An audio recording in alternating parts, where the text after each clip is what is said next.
ഞാൻ കുറച്ച് മുൻപത്തെ ഹരേ കൃഷ്ണ. ഹരേ കൃഷ്ണ. കേൾക്കുന്നുണ്ടോ? കേൾക്കാം. ഇപ്പൊ ഞാൻ കുറച്ച് സമയം കിട്ടി ഇന്ന് രാവിലെ. ഇപ്പോ എന്താണ്, വണ്ടിയിലൊക്കെ പോയിക്കൊണ്ടിരിക്കുന്നതുകൊണ്ട് കഴിഞ്ഞ അധ്യായം ഒന്നും വായിക്കാൻ പറ്റിയില്ല. അപ്പൊ ഒന്ന് ജസ്റ്റ് വായിക്കാനുള്ള സമയം രാവിലെ മുതൽ അതിനു വേണ്ടിയിരുന്നു.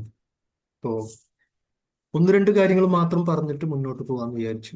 ചില കാര്യങ്ങൾ പറയേണ്ടതായിട്ട് തോന്നി. നമ്മൾ പേജ് നമ്പർ 328, കഴിഞ്ഞ അധ്യായത്തിലെ ശ്ലോകം 59.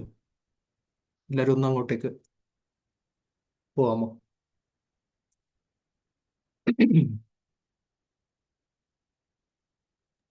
ആ ഇതുണ്ടല്ലോ, ഈ ഭക്തന്മാർക്കെല്ലാം അനുസ്യൂതവും അപ്രതിഹതവുമായ കൃഷ്ണപ്രേമം നൽകാനുള്ള അപരിമിതമായ ശക്തിയുണ്ട്. സ്വശക്തിയാൽ അവർക്ക് കൃഷ്ണനെയും കൃഷ്ണപ്രേമത്തെയും നൽകാൻ കഴിയുമായിരുന്നു. ഉം. സോ അതില് ഭാവാർത്ഥത്തിൽ പ്രഭുപാദ് പറയുന്നുണ്ട്, കൃഷ്ണസെ തൊമാര കൃഷ്ണദീത്തെ പാര തൊമാര ശക്തി ആച്ച്. അതായത് ഒരു പരിശുദ്ധ ഭക്തന് കൃഷ്ണൻ സ്വന്തമാണ്. കൃഷ്ണസെ തൊമാർ, നമ്മള് കുറച്ചു മുൻപാണല്ലോ, ആരെ പറ്റിയായിരുന്നു അത്? ചൈതന്യ മഹാപ്രഭു പറയും, ഇദ്ദേഹത്തിന്റെ സ്വത്താണ് ഞാൻ. അദ്ദേഹത്തിന് പോയി എന്നെ കൊണ്ട് എവിടെങ്കിലും പോയി വിൽക്കണമെങ്കിൽ വിൽക്കാനുള്ള അധികാരമുണ്ട് എന്ന് ഓർമ്മയുണ്ടോ? ആ yes. അങ്ങനെ വായിച്ചിരുന്ന എന്തെങ്കിലും? വായിച്ചിരുന്നു. വായിച്ചതെന്ന് ഓർമ്മയുണ്ട്, വ്യക്തിത്വം ഓർമ്മ വരുന്നില്ല. ഓക്കെ. എനിക്ക് ഓർമ്മയില്ല. അത് ഇദ്ദേഹത്തെ കുറിച്ചാണെന്ന് തോന്നുന്നു. ശിവാനന്ദ സേനനെ കുറിച്ചാണോ ഒന്നും ഓർമ്മയില്ല. ആ ഭാഗത്ത് എവിടെയാണ് വായിച്ചത്? ഉം. അതെന്തായാലും ഒരു ഹോംവർക്ക് ആയിട്ടിരിക്കട്ടെ, ഒന്ന് കണ്ടുപിടിച്ച് ഉം. ആദ്യം കണ്ടുപിടിക്കുന്നവർക്കൊരു ഇനാം എന്തെങ്കിലും കൊടുക്കാം. ഇപ്പോഴല്ല, പിന്നീട്. ഓക്കെ. ഇന്ന് കഴിഞ്ഞിട്ട്, ഇപ്പോഴത്തെ ഇത് കഴിഞ്ഞിട്ട് മതി. അപ്പോ പറഞ്ഞു വരുന്ന ഇതാണ്, ഒരു പരിശുദ്ധ ഭക്തന് ഭഗവാൻ സ്വന്തമാണ്. മറ്റൊരു കഥയും നമ്മൾ കേട്ടിട്ടുണ്ടാവും. നമ്മുടെ ആരാണ്, രുക്മിണി ദേവിയാണോ ഭഗവാനെ ത്രാസിൽ വെച്ച് തൂക്കി, ഒരു തുളസി ഇല വെച്ച് തൂക്കിയിട്ട് രുക്മിണി തിരിച്ചെടുക്കുക, ദേവി അല്ലെ? രുക്മിണി ദേവി അതെ, സത്യഭാമയിലുള്ള മത്സരത്തില് അതെ, അതെ. അതെ. അപ്പൊ അപ്പൊ അതിനർത്ഥം ഭഗവാനെ സ്വന്തമാക്കാൻ ഭക്തന്മാർക്ക് സാധിക്കും. അതേസമയം ഭഗവാൻ ഒരാളുടെ സ്വന്തമായി കഴിഞ്ഞാൽ മറ്റുള്ളവർക്കൊന്നും കിട്ടില്ലല്ലോ എന്ന് പറയുന്ന ഒരു ആശങ്കയും ആവശ്യമില്ല. കാര്യം എന്തുകൊണ്ടാണ് ആ ആശങ്ക ആവശ്യമില്ലാത്തത്?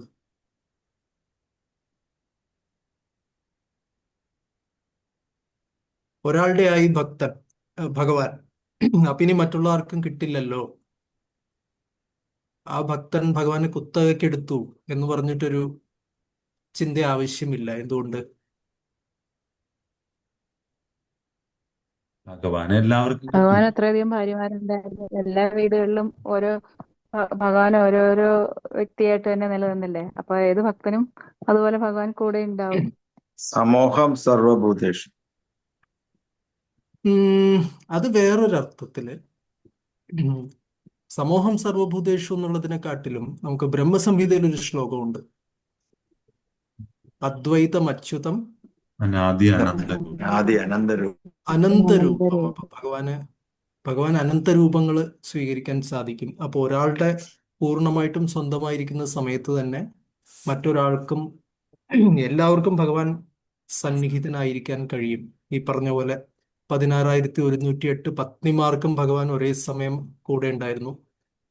ഇതിലും വലുത് 3 കോടി, 3 ബില്യൺ. 3 ബില്യൺ എന്ന് പറഞ്ഞാൽ എത്രയാണ്? കോടിയല്ല, അതിലും കൂടുതൽ. 300 കോടിയാണോ 3 ബില്യൺ എന്ന് പറഞ്ഞാൽ? ആയിരിക്കും. 300 കോടി ഗോപികുമാരുടെ കൂടെ മഹാരാസ നൃത്തം നടത്തിയ സമയത്തും ഈ ഓരോ ഗോപികയുടെ കൂടെയും ഭഗവാൻ ഇൻഡിവിജ്വൽ ആയിട്ട്, എനിക്ക് മാത്രം കൃഷ്ണനുണ്ട് എന്നുള്ള രീതിയിൽ ഭഗവാന് പ്രത്യക്ഷപ്പെടാൻ സാധിച്ചു. എന്ന് മാത്രമല്ല, ഇന്നിപ്പോ ഭൂമിയിൽ ഇന്നത്തെ ജനസംഖ്യ എടുത്തു നോക്കിയാൽ കേട്ടതനുസരിച്ച് എത്രയാണ്, 8 ബില്യൺ എന്നാണ് പറയുന്നത്. റൈറ്റ്? 800 കോടി ജനങ്ങളുണ്ട്. അതിൽ 150ഓളം കോടി ജനങ്ങൾ ഇന്ത്യയിൽ തന്നെ ഉണ്ട്. ബാക്കി 150 ചൈന. ഇനി ബാക്കിയുള്ള എല്ലാം കൂടെ ചേർന്നിട്ട് 500 കോടി ജനങ്ങൾ ബാക്കി എല്ലാ രാജ്യങ്ങളിലുമായിട്ടുണ്ട്. അപ്പൊ ഇത്രയും പേരുടെ ഹൃദയത്തിൽ പരമാത്മാവായിട്ടിരിക്കുന്നു. ഇത് മനുഷ്യരുടെ കാര്യം മാത്രമാണ് പറയുന്നത്, അല്ലേ? ഉം. ബാക്കി മൃഗങ്ങളുടെ കാര്യം, ചെടികള്, ആമസോൺ കൊടുങ്കാട്ടിൽ എത്ര എത്ര ജലജീവികളും എത്ര എത്ര വൃക്ഷങ്ങളും എത്ര എത്ര ആ, പക്ഷി മൃഗാദികളും ഒക്കെ ഉണ്ടായിരിക്കും. അപ്പൊ അവരുടെയൊക്കെ ഹൃദയത്തിൽ ഭഗവാന് പരമാത്മാവായിട്ടിരിക്കാൻ സാധിക്കുന്നുവെങ്കിൽ ഇപ്പോ ഭഗവാൻ അങ്ങനെ വിസ്തരിക്കാൻ ഒരു ബുദ്ധിമുട്ടുമില്ല.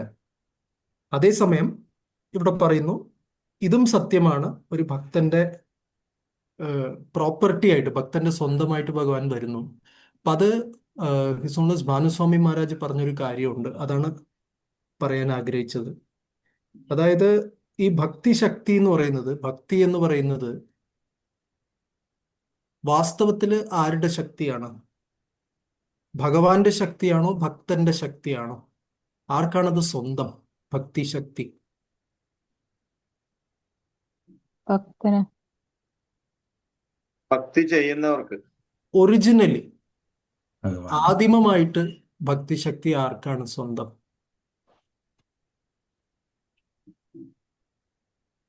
കുറച്ചുകൂടെ സിമ്പിൾ ആക്കി തരാം. ആദിമമായിട്ട് എല്ലാം ആർക്കാണ് സ്വന്തം? ഭഗവാനാണ്.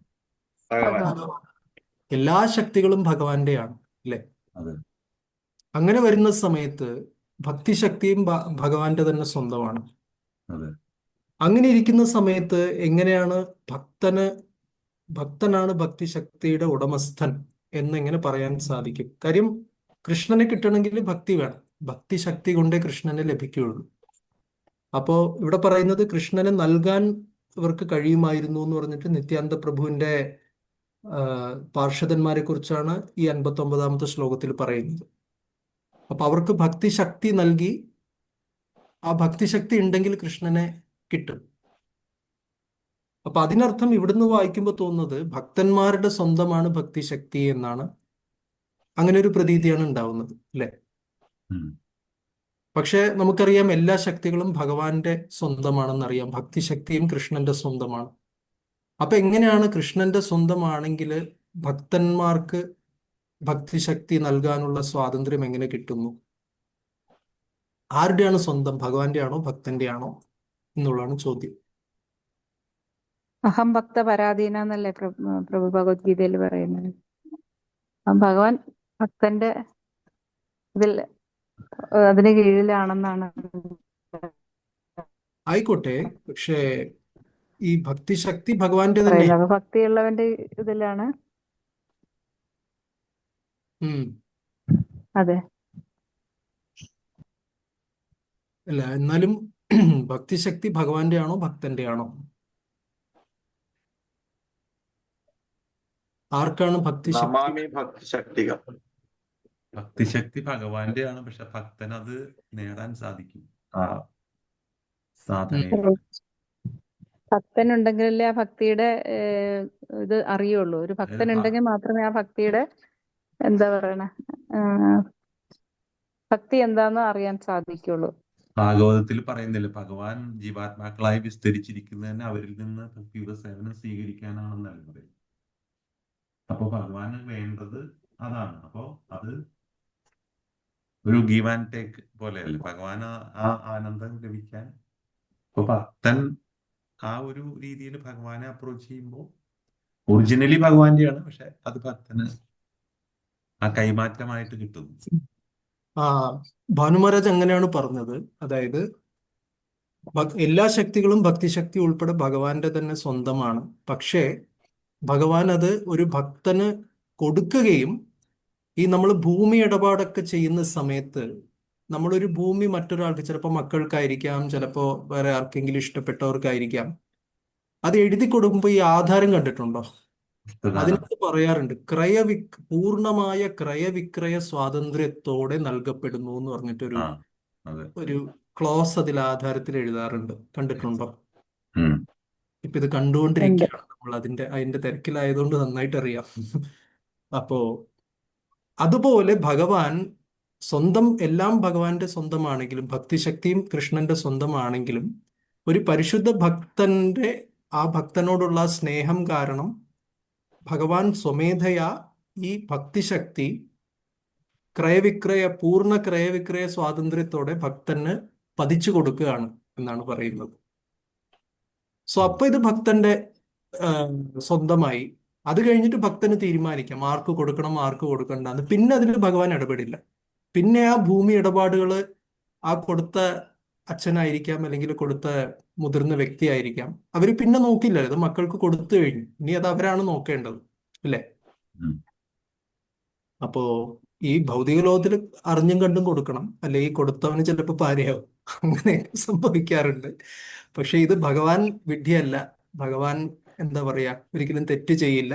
അങ്ങനെയുള്ള പരിശുദ്ധ ഭക്തന്മാരെ, ഒരിക്കലും വിശ്വസ്തത നഷ്ടപ്പെടാത്ത പരിശുദ്ധ ഭക്തന്മാരെ കണ്ടിട്ട് മാത്രം, അങ്ങനെയുള്ളവർക്ക് മാത്രം ഭഗവാൻ ഈ ക്രയവിക്രയ സ്വാതന്ത്ര്യത്തോടെ ഭക്തി ശക്തി പതിച്ചു കൊടുക്കും. റൈറ്റ്? പിന്നെ ആ വ്യക്തി ആർക്ക് കൊടുക്കുന്നു ആർക്ക് കൊടുക്കുന്നില്ല എന്നുള്ളതൊന്നും ഭഗവാൻ അതിലിടപെടില്ല. ആ വ്യക്തി ആർക്ക് കൊടുക്കുകയാണെങ്കിലും അവരോട് ഭഗവാൻ കടപ്പെട്ടവനായി തീരും, ഇല്ലേ? അപ്പൊ അത്രയും ഭഗവാന് എന്താ പറയാ, ട്രസ്റ്റ് ഉണ്ട്. അതാണ് നമുക്ക് മനസ്സിലാക്കേണ്ടത്. കൃഷ്ണന് യഥാർത്ഥ പരിശുദ്ധ ഭക്തനോട് അത്രയും ട്രസ്റ്റാണ്. ഭഗവാനെ തന്നെ അധീനതയിലാക്കുന്ന, ഭഗവാൻ സ്വയം അധീനനാവുന്ന ശക്തിയല്ലേ ഭക്തിശക്തി, ഇല്ലേ? ഭക്തിയുടെ മുമ്പിൽ ഭഗവാൻ കീഴടങ്ങുന്നു. ഇവിടെ അജിത മാതാജി പറഞ്ഞ പോലെ അഹം ഭക്ത പരാധീന. അങ്ങനെയുള്ള ഭക്തിശക്തിയെ വേറൊരാൾക്ക് പതിച്ചു കൊടുത്തിട്ട് അതിന് ക്രയവിക്രയ സ്വാതന്ത്ര്യം കൂടെ എടുത്ത് ആധാരം, എന്താണ്, ഭാഗാധാരം എഴുതി കൊടുക്കുക എന്ന് പറഞ്ഞു കഴിഞ്ഞാല് ഭഗവാന് ആ ഭക്തനിൽ എത്ര ട്രസ്റ്റ് ഉണ്ടായിരിക്കണം, എത്ര വിശ്വാസം ഉണ്ടായിരിക്കണം, ഇല്ലേ? ആലോചിക്കേണ്ട വിഷയമല്ലേ? ശരിയല്ലേ? അതെ. അഹം ഭക്ത പരാധീന. അതെ. അപ്പൊ ഏതു തരം ഭക്ത പരാധീനനാണ്? എല്ലാ ഭക്തന്മാരോടും പരാധീനനല്ല. ഭഗവാൻ അതും പറഞ്ഞു വെച്ചിട്ടുണ്ട്. എല്ലായിടത്തും ഭഗവാൻ നിയമപരമായിട്ട് കറക്റ്റ് നിയമങ്ങൾ ഇട്ടു വെച്ചിട്ടുണ്ട്. റൈറ്റ്? വേറൊരു സ്ഥലത്ത് പറയുന്നു, ശരി, യേഥാമാം പ്രപദ്യന്തെ താംസ്തഥൈവ ഭജാമ്യഹം, ഭഗവത്ഗീതയിൽ പറയുന്നു. കുറച്ച് ഭക്തനാണെങ്കിൽ അത്രയ്ക്ക് ഞാൻ സ്വാതന്ത്ര്യം തരാം, ഇനി കൂടുതൽ ഭക്തനാണെങ്കിൽ അതും തരാം. 100% ഭഗവാനെ ആശ്രയിക്കുന്ന ഭക്തനാണെങ്കിൽ ഒരിക്കലും എന്താണ് ആ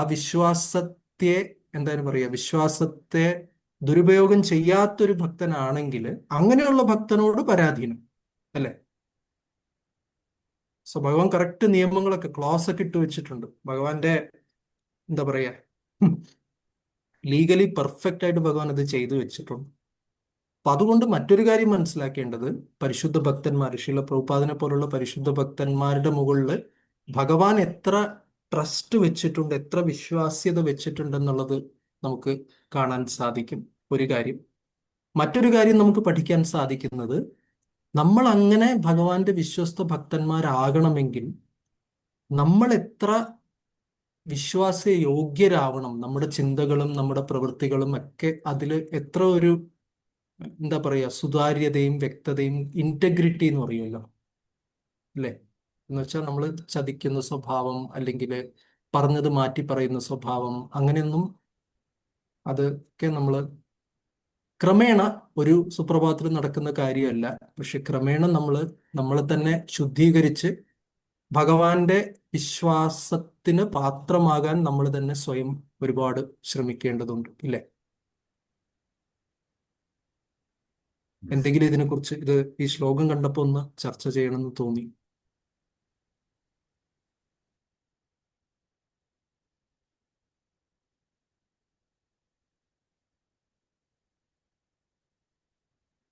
എന്തു പറയുന്നു? ഹരേ കൃഷ്ണ പ്രഭു.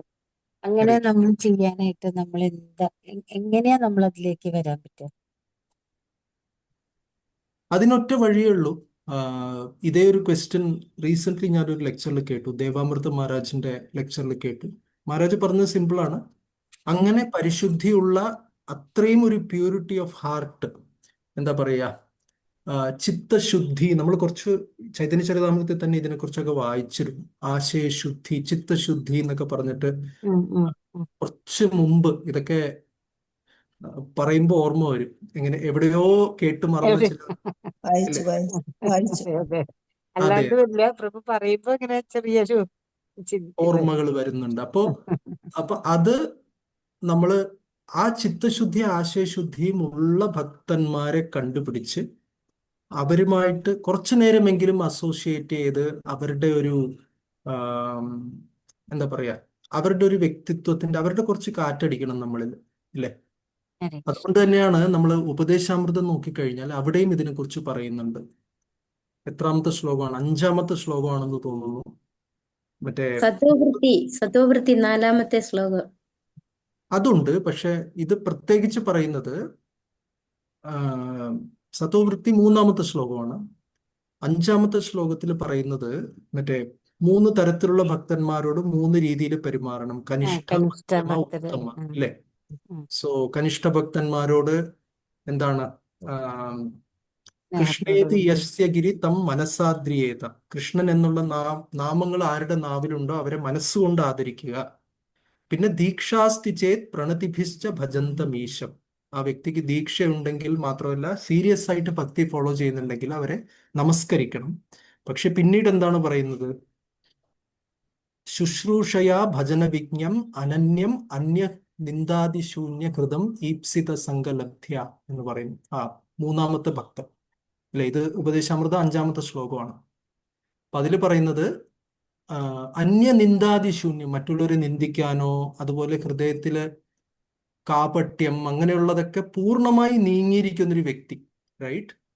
അങ്ങനെ ഒരു ഭക്തനാണ് ഞാനെന്ന് എനിക്ക് ഒരിക്കലും അവകാശപ്പെടാൻ പറ്റില്ല. സൂക്ഷിച്ചു നോക്കിയാൽ അറിയാൻ പറ്റും. സൂക്ഷിച്ചു നോക്കിയില്ലെങ്കിൽ ഞാൻ പരിശുദ്ധ ഭക്തനാണെന്ന് എനിക്ക് തോന്നും, അല്ലേ? നമ്മൾ സൂക്ഷിച്ചു നോക്കിയാൽ നമുക്കറിയാം എൻ്റെ അകത്ത് എന്തൊക്കെ പ്രശ്നങ്ങളുണ്ട്. ചിലപ്പോൾ സൂക്ഷിച്ചു നോക്കിയാലും അറിയില്ല. ചിലപ്പോൾ മറ്റൊരു ഡിവോട്ടി നമുക്ക് ഇഷ്ടപ്പെടാത്ത രീതിയിൽ നമ്മളെ കുറിച്ച് പറയുമ്പോഴാണ് ഒന്ന് ആലോചിച്ച് നോക്കിയാൽ പറഞ്ഞതിൽ ശരിയുണ്ടല്ലോ എന്ന് പറഞ്ഞ് നമുക്ക് തോന്നും, അല്ലേ?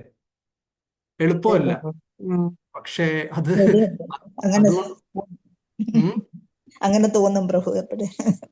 അല്ലേ? അതുകൊണ്ടാണ് അല്ലെങ്കിൽ തന്നെ പ്രഭു ഞാൻ എന്റെ കാര്യമായിട്ട് പറഞ്ഞത്, അങ്ങനെ ഒരു ഭക്തിയായിട്ട് തോന്നണേ ഇല്ല. ഒന്നും ചെയ്യണില്ലല്ലോ എന്നാ തോന്നണുള്ളൂ. കാരണം ഒട്ടും ചെയ്യാനായിട്ടുള്ള ഒരു പരിശ്രമം, എന്താ പറയാ, പലപ്പോഴും നമ്മൾ വിട്ടുപോവാണ് ചെയ്യണേ.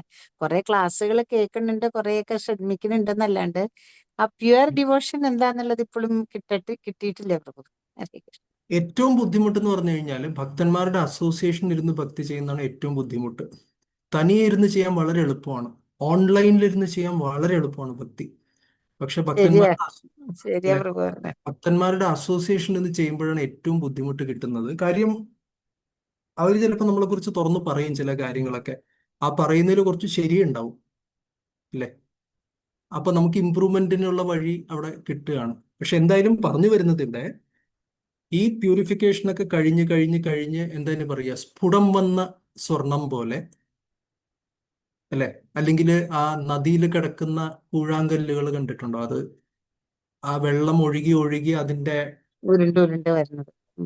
അത് പമ്പയില് കാണാം കുറെ നമ്മള്. നല്ല തെളിഞ്ഞ നീരല്ലേ, നല്ല ഇങ്ങനെ ഉരുണ്ടുരുണ്ട കല്ലുകള്. ഉരുണ്ടുരുണ്ട കല്ലുകൾ. അതേപോലെ നമ്മൾ ഹരിദ്വാർ ഋഷികേശിലൊക്കെ പോയാൽ ആ അതെ അതെ ഒരു അതെ. ഭാഗത്തിന് എല്ലാം ഉരുണ്ടല്ലാത്ത കല്ലുകൾ കാണാൻ പറ്റില്ല. കാര്യം എല്ലാവർക്കും ഗംഗയുടെ ഒരു പ്യൂരിഫിക്കേഷൻ കിട്ടിയിട്ടുണ്ട്. അപ്പൊ അതുപോലെ നമ്മുടെ പേഴ്സണാലിറ്റിയിലും വ്യക്തിത്വത്തിലും ഉള്ള ആ ഒരു കുത്തുന്ന ചില ഭാഗങ്ങളൊക്കെ ഉണ്ടാവും, അല്ലേ? അതൊക്കെ ഒരു, എന്താ പറയുക, ഒരു പക്വത വന്ന് അതൊരു ഉരുണ്ട കല്ലുകൾ പോലെ ആവുക, അല്ലെങ്കിൽ സ്ഫുടം വന്ന സ്വർണം പോലെ ആയ പക്വതയുള്ള ഭക്തന്മാരുണ്ട്, റൈറ്റ്? അങ്ങനെയുള്ള ഭക്തന്മാരുടെ അസോസിയേഷൻ നമ്മൾ എപ്പോഴെങ്കിലും എടുത്ത് അവരുടെ ഒരു അത് വേണം, എന്നാലേ നമുക്കും പ്യൂരിഫിക്കേഷൻ ആവാൻ തോന്നുള്ളൂ. മാത്രമല്ല, നമ്മൾ പ്യൂരിഫൈഡ് ആയില്ലെങ്കിൽ നമുക്ക് നഷ്ടമാവുന്ന വലിയൊരു നഷ്ടമാണ്. നമുക്ക് കൃഷ്ണനെയാണ് നഷ്ടമാവുന്നത്, അല്ലേ? കൃഷ്ണൻ നമുക്ക് നഷ്ടപ്പെടുകയാണ്. ആ ഒരു പ്യൂരിഫിക്കേഷൻ എത്രത്തോളം കിട്ടുന്നോ അത്രത്തോളം നമുക്ക് ഭഗവാനെ ലഭിക്കുന്നു. അപ്പോ അതിനർത്ഥം നമ്മൾ ദുഃഖിക്കണം എന്നല്ല. ഓ ഞാൻ പ്യുവർ അല്ല അതുകൊണ്ട് എനിക്കിനി ഹോപ്പില്ല, അങ്ങനെയല്ല.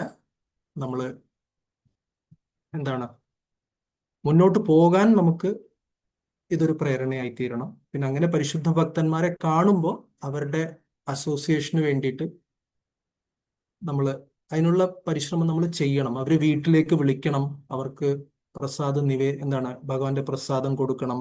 നേരത്തെ 4-ാമത്തെ ശ്ലോകത്തിൽ പറയുന്ന 6 കാര്യങ്ങൾ അവരുമായിട്ട് ചെയ്യണം, അല്ലെ? ദദാതി പ്രതിഗൃഹാതി ഗുഹ്യമാഖ്യാതി പൃച്ഛതി ഭുങ്ക്തേ ഭോജയത്തെ ചൈവ ഷഡ്വിധം പ്രീതി ലക്ഷണം. അപ്പൊ അങ്ങനെ പരിശുദ്ധ ഭക്തന്മാര്, പ്രഭുപാദിന്റെ ശിഷ്യന്മാര്, വളരെ ഉയർന്ന ഭക്തിയിൽ അത്രയും നല്ല രീതിയിൽ വർഷങ്ങളായിട്ട് എന്താണ് നിലച്ച് നിൽക്കുന്ന, സ്റ്റഡി ആയിട്ട് നിൽക്കുന്ന ഭക്തന്മാര്, അവരെയൊക്കെ നമ്മളെ കൊണ്ടാവുന്ന രീതിയിൽ അവരുമായിട്ട് അസോസിയേറ്റ് ചെയ്യുക, വീട്ടിലേക്ക് വിളിക്കുക, ഒരു നേരത്തെ പ്രസാദം കൊടുക്കുക, ഇതൊക്കെ വലിയ ഭാഗ്യമാണ്, റൈറ്റ്? പിന്നെ അവരോട് കാര്യങ്ങൾ ചോദിച്ച് മനസ്സിലാക്കുക, അങ്ങനെ. ഓക്കെ അല്ലേ? ഹരേ കൃഷ്ണ പ്രഭു. പിന്നെ ഇന്നത്തെ 17-ാമത്തെ ശ്ലോകത്തിലേക്ക് നമുക്ക് പോകുന്നതിന് മുമ്പ് അവിടേക്ക് വരാം. 343 പേജ് നമ്പർ, അവിടേക്ക് വരാം. സോ ഇവിടെ പറയുന്നത് ഒരു അദ്വൈതാചാര്യരുടെ മകൻ അച്യുതാനന്ദൻ, റൈറ്റ്? അദ്വൈതാചാര്യർക്ക് ഓർമ്മ ശരിയാണെങ്കിൽ 6 മക്കൾ ഉണ്ടായിരുന്നു. അതില് 3 പേര് ഭക്തന്മാരും മറ്റു 3 പേര് ഭക്തിക്ക് എതിരായവരും ആയിരുന്നു. ആലോചിച്ച് നോക്കുക, അദ്വൈതാചാര്യര് മഹാവിഷ്ണുവാണ്, ഭഗവാന്റെ തന്നെ ഇൻകാർണേഷനാണ്, ഭക്താവതാരമാണ്. പക്ഷെ അദ്വൈതാചാര്യരുടെ മക്കളിലും ഭക്തന്മാരും അഭക്തന്മാരും ഉണ്ട്. അതിൽ നിന്ന് നമുക്ക് എന്ത് മനസ്സിലാക്കാം?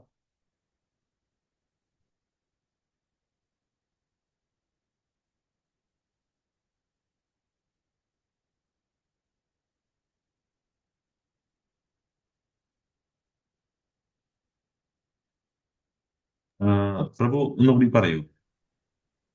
അദ്വൈതാചാര്യർക്ക് 6 മക്കൾ ഉണ്ടായിരുന്നു എന്നാണ്. അതൊന്ന് കൺഫേം ചെയ്യണം. ആ അതിൽ 3 പേര് ഭക്തന്മാരും 3 പേര് ഉം. അഭക്തന്മാരുമായിരുന്നു. ആ അദ്വൈതാചാര്യര് ഭഗവാന്റെ അവതാരമാണല്ലേ, ഭക്താവതാരം എന്നാണ് നമ്മൾ പറയുന്നത്. മഹാവിഷ്ണു എന്ന് പറയുന്നു, സദാശിവന്റെ രൂപം എന്ന് പറയുന്നു. അപ്പൊ അങ്ങനെ ഇരിക്കുമ്പോൾ അങ്ങനെയുള്ള അദ്വൈതാചാര്യർക്ക് എങ്ങനെ അഭക്തന്മാര് മക്കളായി ജനിക്കും എന്നാണ് ചോദ്യം. അതിൽ നിന്ന് എന്ത് നമുക്ക് മനസ്സിലാക്കാം? ഭക്തന്മാരും അഭക്തന്മാരും എല്ലാം ഭഗവാനുടെ അംശം തന്നെയാണ്. ആയിക്കോട്ടെ. എൽ- ഓരോരുത്തരുടെയും പൂർവജന്മകൃത പൂർവജന്മകൃത ഇതനുസരിച്ചാണ് അടുത്ത ജന്മം. ഹരേ കൃഷ്ണ. ഉം. പ്രഭു ഇത് കാ- ഭഗവാൻ കൃഷ്ണന് തന്നെ അങ്ങനെ ഉണ്ടായിട്ടുണ്ടല്ലോ. ഉം. സാമ്പനൊക്കെ ഭഗവാനെ എതിരായിട്ട് പ്രവർത്തിച്ചിട്ടുണ്ടല്ലോ. അപ്പോ സാമ്പനെക്കാട്ടിലും നരകാസുരന്റെ കാര്യം നമ്മൾ പറഞ്ഞു. നരകാസുരനൊക്കെ ഭഗവാനെതിരായിട്ട് പ്രവർത്തിച്ചിട്ടുണ്ടല്ലോ. അപ്പോ ഉം, അതിന് അപ്പോ അതിൽ നിന്ന് എന്ത് നമുക്ക് മനസ്സിലാക്കാം? നല്ലതും തീയതും എല്ലാം ഭഗവാനിൽ തന്നെ ഉണ്ടെന്ന് മനസ്സിലായി. ഭഗവാന്റെ അംശമാണ് എല്ലാമേ. ഭഗവാനിൽ നിന്ന് വേറിട്ട് എതുമേ ഇല്ല. ശരി, അത് മനസ്സിലാക്കാം. പക്ഷെ നമുക്ക് പ്രാക്ടിക്കലി നമുക്ക് അപ്ലൈ അതായത് ചെയ്യാൻ പറ്റുന്ന എന്ത് മനസ്സിലാക്കാം? അതായത് എന്ത് വന്നാലും ഭഗവാന്റെ പ്രസാദമായിട്ട് സ്വീകരിക്കാനായിട്ട് സാധിക്കുന്നില്ല. അതൊക്കെ വേറെന്ത് മനസ്സിലാക്കാം? ഭക്തി ആരിലും അടിച്ചേൽപ്പിക്കാൻ കഴിയില്ല. ഭക്തി തനിയെ വരും. Hari ball. Thank you Mataji. അതൊരു കാര്യം, റൈറ്റ്? ഭക്തി ആരിലും അടിച്ചേൽപ്പിക്കാൻ സാധിക്കില്ല. അത് അദ്വൈതാചാര്യയുടെ മകനാണെങ്കിലും ശരി, അതൊരു കാര്യം. ആരിലും അടിച്ചേൽപ്പിക്കാൻ സാധിക്കില്ല. ഭക്തി വോളണ്ടറി ആണ്, അല്ലെ? സ്വമേധയാ ചെയ്യേണ്ട ഒരു കാര്യമാണ്. നമുക്ക് ഭക്തി ആരിലും അടിച്ചേൽപ്പിക്കാൻ സാധിക്കില്ല. പക്ഷെ എന്ത് ചെയ്യാൻ സാധിക്കും? വളരാൻ സഹായിക്കാൻ പറ്റും, വളർത്തിക്കൊണ്ടുവരാൻ. വളരാൻ അല്ല, ആദ്യം ഉണ്ടെങ്കിലല്ലേ വളരാൻ പറ്റുള്ളൂ. ശരി, ശരി. ഒരാൾക്ക് നമ്മൾ അടിച്ചേൽപ്പിച്ച് ഫോഴ്സ് ആയിട്ട് ഇന്നാ പിടിച്ചോ ഭക്തി എന്ന് കൊടുക്കാൻ പറ്റില്ല, അല്ലെ? അയാൾ സ്വീകരിക്കണം എന്നില്ല. പക്ഷെ സാഹചര്യം ഒരുക്കി കൊടുക്കാറില്ല. നമ്മൾ സാഹചര്യം ചെയ്ത് കാണിച്ചു കൊടുക്കുക. ഉം നമ്മൾ സ്നേഹത്തോടെ ചെയ്ത് പറഞ്ഞു കൊടുക്കുക. കാണിച്ചു കൊടുക്കുക. കാണിച്ചു കൊടുക്കുക. ഡോക്ടർ ശ്രീരഞ്ജനി മാതാജി പറഞ്ഞതുപോലെ നമുക്ക് പ്രേരണ കൊടുക്കാൻ സാധിക്കും, ഇൻസ്പയർ ചെയ്യാൻ സാധിക്കും, അല്ലെ? ഒരു പ്രചോദനം നൽകാൻ സാധിക്കും. പക്ഷെ അത് ഏറ്റെടുക്കുകയോ ഏറ്റെടുക്കാതിരിക്കുകയോ ചെയ്യുന്നത് ആരുടെ കയ്യിലാണുള്ളത്? ആ വ്യക്തിയുടെ കയ്യിലാണ്, അല്ലെ? ഒരു അതെ. സ്വാതന്ത്ര്യം. ഇപ്പൊ നമുക്കും തന്നെ നമ്മൾ ദീക്ഷ എടുത്തു, അല്ലെങ്കിൽ നമ്മൾ ഇത്രയും കാലം ഇസ്കോൺ പ്രാക്ടീസ് ചെയ്തു. ഭഗവാൻ ആരെയും നിർബന്ധിപ്പിച്ച് ഭക്തന്മാരെ ആക്കുകയോ നിർബന്ധിപ്പിച്ച് ഭക്തിയിൽ നിർത്തുകയോ ചെയ്യില്ല. ഭഗവാൻ ആഗ്രഹമുണ്ട് എല്ലാവരും ഭക്തന്മാരായിരിക്കണം, പക്ഷെ നിർബന്ധം ഉണ്ടാവില്ല. ആ ഒരു ഫ്രീഡം കൊടുക്കും. ഈ ഒരു പേരൻസിന്റെ കാര്യം പറഞ്ഞ പോലെയാണല്ലേ, നല്ല ഒരു പാരന്റിങ് ചെയ്യുന്നവര് അവര് കുറച്ചൊരു ഫ്രീഡം കൊടുക്കും. അതേസമയം അവരുടെ ആഗ്രഹം വ്യക്തമാക്കുകയും ചെയ്യും. പിന്നെ ആ കുട്ടികളുടെ ഒരു ഫ്രീഡമാണ്, അല്ലേ? ഒരു അതുപോലെയാണ് ഭഗവാൻ. സോ നാളെ തൊട്ട് ഞാൻ ഇനി നോൺ ഡിവോട്ടി ആവണമെന്ന് വിചാരിച്ചു കഴിഞ്ഞാൽ, ഞാൻ ഒരു തീരുമാനം എടുത്തു കഴിഞ്ഞാൽ ഭഗവാൻ തടസ്സം നിൽക്കില്ല, റൈറ്റ്?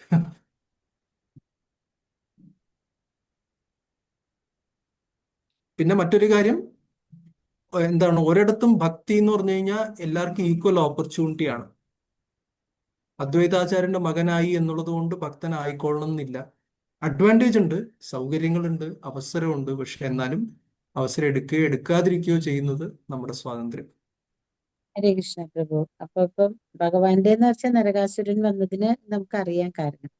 പക്ഷെ അദ്വൈതാചാര്യനെ പോലെ ഭക്തി പ്രാക്ടീസ് ചെയ്യുക, അങ്ങനെയുള്ള ഒരു ഉയർന്ന ഒരു ആൾക്ക് ഭക്തി ഇല്ലാത്ത കുട്ടികള്, ഇപ്പൊ നമ്മളിപ്പോ കൃഷ്ണാവബോധത്തിൽ പഠിക്കുന്നത് എന്താ, ആ ഒരു അമ്മയും അച്ഛനും എത്രത്തോളം എന്താണ് ഗർഭധാന സംസ്കാരം അങ്ങനെയുള്ളതെല്ലാം നമ്മൾ പഠിക്കുന്നുണ്ടല്ലോ.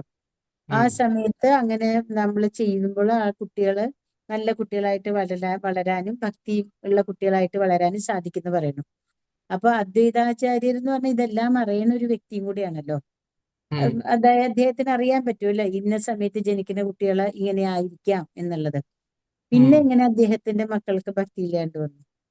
അതെ, ഈ ചോദ്യം ഞാൻ പ്രതീക്ഷിക്കായിരുന്നു. അദ്വൈതാചാര്യരുടെ കുറവായിട്ടത് തോന്നുന്നില്ലേ എന്നുള്ള രീതിയിൽ, അല്ലെ?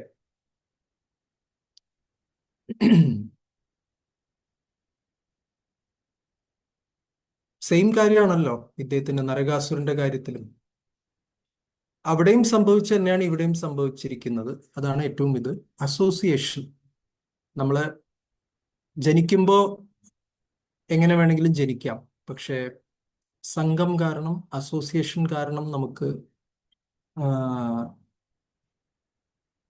എന്തായും നമുക്ക് മാറാൻ സാധിക്കും, റൈറ്റ്? അതൊരു നരകാസുരന്റെ എന്ന് പറഞ്ഞാൽ ഭൂമിദേവിയെ തട്ടിക്കൊണ്ടു പോയി എന്നുള്ള ആ ഒരു കളങ്കം ഉണ്ടെന്ന് കൂടെ പറയുന്നുണ്ടല്ലോ. പക്ഷെ ഇവിടെ നമ്മൾക്ക് അങ്ങനെ പറയാൻ പറ്റില്ലല്ലോ. അല്ല, ഇത് ഭക്തിരത്നാകരം എന്നൊരു പുസ്തകമുണ്ട്. ആ പുസ്തകത്തിലാണ് ഈ കാര്യങ്ങളൊക്കെ കൂടുതൽ വിവരിച്ചിരിക്കുന്നത്. ഇപ്പൊ ചൈതന്യ ചരിതാമൃതം, നമ്മള് ചൈതന്യ ഭാഗവതം ഒക്കെ ചൈതന്യ മഹാപ്രഭുവിനെ കുറിച്ചും ഗോസ്വാമിമാര് വരെ വിവരിച്ചിട്ടുണ്ട്. പക്ഷെ അതിനുശേഷം നമ്മുടെ ഈ പറയുന്ന ശ്രീനിവാസാചാര്യ, നരോത്തം ദാസ് ഠാക്കൂർ, അദ്വൈതാചാര്യരുടെ മക്കള്, വീരഭദ്ര പ്രഭു, നിത്യാനന്ദ പ്രഭുവിന്റെ മക്കള്, ആ ഒരു തലമുറയെ കുറിച്ച് ഭക്തിരത്നാകരം എന്നൊക്കെ പറയുന്ന നരഹരി സർക്കാരിന്റെ പുസ്തകമുണ്ട്. അതിനകത്ത് ഇത് കൂടുതൽ വിവരിച്ചിട്ടുണ്ട്.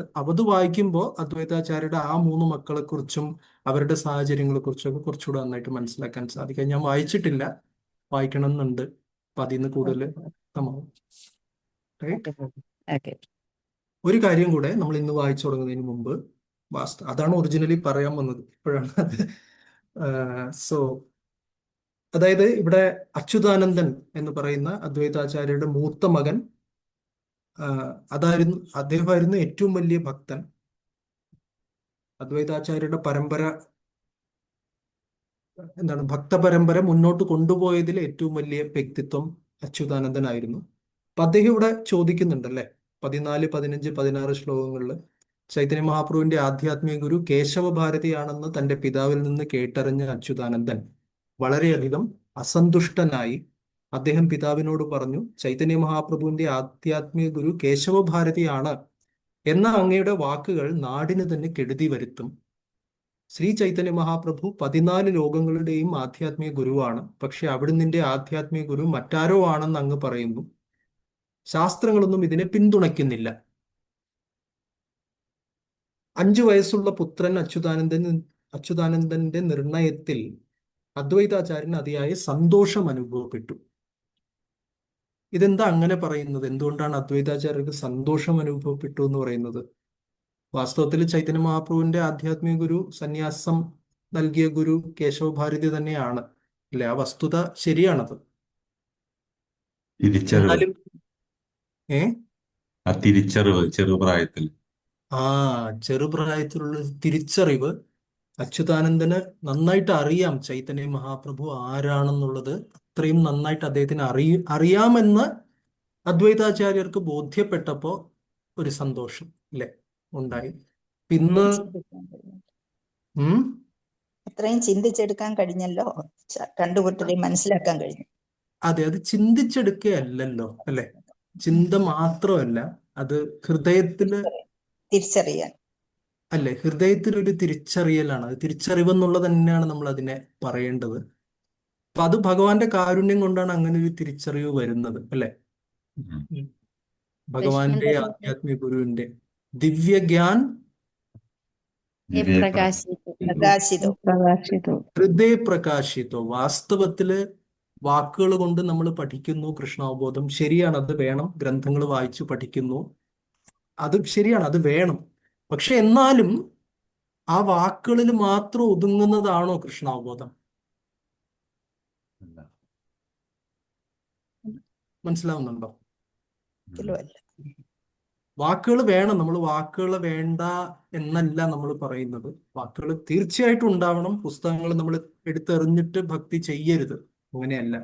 പക്ഷേ വാക്കുകൾ നമ്മൾ വായിക്കുമ്പോൾ നമുക്ക് ആ വാക്കുകളിൽ നിന്ന് ജസ്റ്റ് കിട്ടുന്ന ഒരു അറിവ്, ഒരു ഇൻഫർമേഷൻ മാത്രമല്ലല്ലോ ഭക്തി, അല്ലെ? ഉള്ളിൽ നിന്നുള്ള ഒരു അറിവ്, ഉള്ളിൽ നിന്നുള്ള ഒരു തോന്നൽ, ആ ഫീലിംഗ്, ശരിക്കുള്ള തോന്നൽ എന്നുള്ളതിനെക്കാട്ടിലും നമുക്കൊരു അനുഭൂതി എന്ന് പറയാം, അല്ലെ? അനുഭൂതി അതുമുണ്ട്.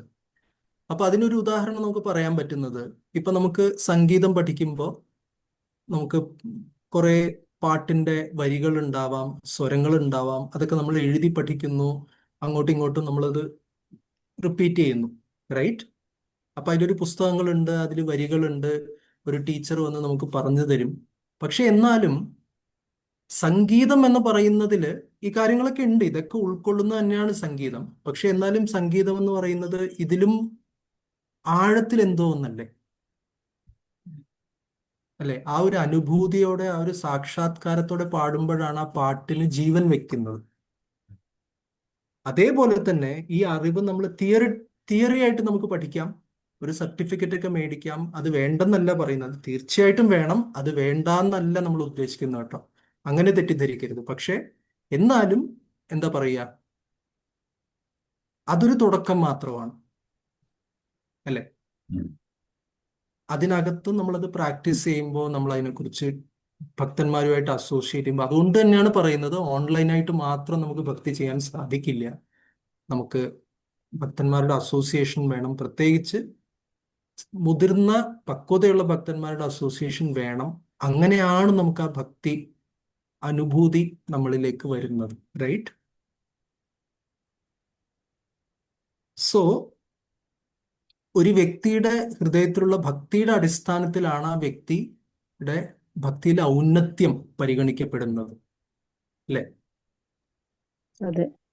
സോ ഇന്ന് നമ്മുടെ ശ്രീല ഭക്തി സിദ്ധാന്ത സരസ്വതി ഠാക്കൂറിന്റെ എന്താണ് ഇന്ന് തിരോധാനം അല്ലേ? Disappearance day. സോ ഇന്ന് ഇതേ കാര്യം എന്ന് വെച്ചാൽ ഇവിടെ പറഞ്ഞിരിക്കുന്ന അച്യുതാനന്ദനും അദ്വൈതാചാര്യനും തമ്മിലുള്ളതുപോലെ മറ്റൊരു ലീല ഉണ്ടായി, സെയിം എക്സാക്ട് ഇതേപോലുള്ള ഒരു ലീല. അപ്പൊ അത് പറയണമെന്ന് തോന്നി. അതായത് ഒരു പ്രാവശ്യം ഭക്തിവിനോദ് ഠാക്കൂർ, നമുക്കറിയാം, ആ സമയത്ത് കൃഷ്ണാവബോധ പ്രസ്ഥാനം ചൈതന്യ മഹാപ്രഭുവിന് ശേഷം പ്രസ്ഥാനത്തിനൊരു എന്താണ് വീക്കം തട്ടി, അത് അതിന്റെ ശക്തിയൊക്കെ കുറഞ്ഞ്, അല്ലെങ്കിൽ അത് പുറമെ നമ്മൾ വായിച്ചായിരുന്നില്ല, അപസമ്പ്രദായങ്ങൾ എന്നൊക്കെ നമ്മൾ വായിച്ച ഓർമ്മയുണ്ടോ? അങ്ങനെയുള്ള അപസമ്പ്രദായങ്ങളൊക്കെ ഉണ്ടായി. അങ്ങനെ ഒരു പ്രസ്ഥാനത്തിന്റെ ഒരു ആധികാരികതയ്ക്ക് തന്നെ ഒരു വീക്ക്നെസ്, ഒരു കോട്ടം തട്ടിയിരുന്നു. അപ്പൊ ആ സമയത്താണ് ഭക്തിവിനോദ് ഠാക്കൂറിന്റെ പരിശ്രമങ്ങൾ കാരണം അദ്ദേഹം ആ, എന്താണ് മജിസ്ട്രേറ്റ് ആയിരുന്നു. പിന്നെ അദ്ദേഹം ട്രാൻസ്ഫർ മേടിച്ച് കൃഷ്ണനഗറിലേക്ക് വന്ന് പിന്നെ മായപ്പൂരിനടുത്തുള്ള ഗോദ്രുമ ദ്വീപ് എന്ന് പറയുന്ന സ്ഥലത്ത് സുരഭി കുഞ്ച്, സ്വാനന്ദ സുഖദ കുഞ്ച് എന്ന് പറയുന്ന സ്ഥലത്തേക്ക് അദ്ദേഹം താമസം മാറ്റി. പിന്നെയാണ് മായപ്പൂർ യോഗപീഠം കണ്ടുപിടിച്ചത്, അല്ലെ, ആ സ്ഥാനം നിരൂപിച്ചത്. ഇതൊക്കെ നമുക്കറിയാം. അപ്പോ അദ്ദേഹം ഭക്തിവിനോദ് ഠാക്കൂർ ദീക്ഷ എടുത്തിരുന്നു. ആ പ്രദേശത്ത് ഉണ്ടായിരുന്ന ഒരു ബിപിൻ ബിഹാരി ഗോസ്വാമി എന്നാണ് ആ വ്യക്തിയുടെ പേര്. ബിപിൻ ബിഹാരി, നമ്മൾ മലയാളത്തിൽ വിപിന വിഹാരി എന്ന് പറയും. ബംഗാളിൽ വരുമ്പോ വാക്ക് ബാ ആക്കും, ഇല്ലേ? ഉം. അപ്പോ വിപിന വിഹാരി എന്നുള്ളതിന്, വിപിനം എന്ന് വെച്ചാൽ കാട്, വിഹാരി എന്ന് വെച്ചാൽ കാട്ടിൽ വിഹരിക്കുന്ന എന്ന് വെച്ചാൽ കൃഷ്ണൻ, റൈറ്റ്? ആ പേരിലാണ് വിപിന വിഹാരി. വാസ്തവത്തില് സംസ്കൃതത്തില് വങ്കാളം എന്നാണ് സ്ഥലത്തിന് പേര്. ഉം. അതാണ് ബംഗാൾ എന്നാക്കിയത്. അവിടെ തുടങ്ങിയ മാറ്റം, റൈറ്റ്? വാ ബാ ആയത്. സോ എന്തായാലും വംഗദേശം എന്നാണ് പേര്. പണ്ടത്തെ രാജ്യങ്ങൾ അംഗവംഗ കലിംഗ ഒക്കെ പറഞ്ഞിട്ട്, അംഗരാജ്യം കർണന്റെ രാജ്യം, വംഗരാജ്യം ബംഗാള്, പിന്നെ കലിംഗ എന്ന് പറഞ്ഞ ഒറീസ, അല്ലെ? എന്തായാലും എവിടെയായിരുന്നു നമ്മൾ? ബിപിൻ ബിഹാരി ഗോസ്വാമിയാണ് ഭക്തിവിനോദ് ഠാക്കൂറിന്റെ ദീക്ഷാഗുരു.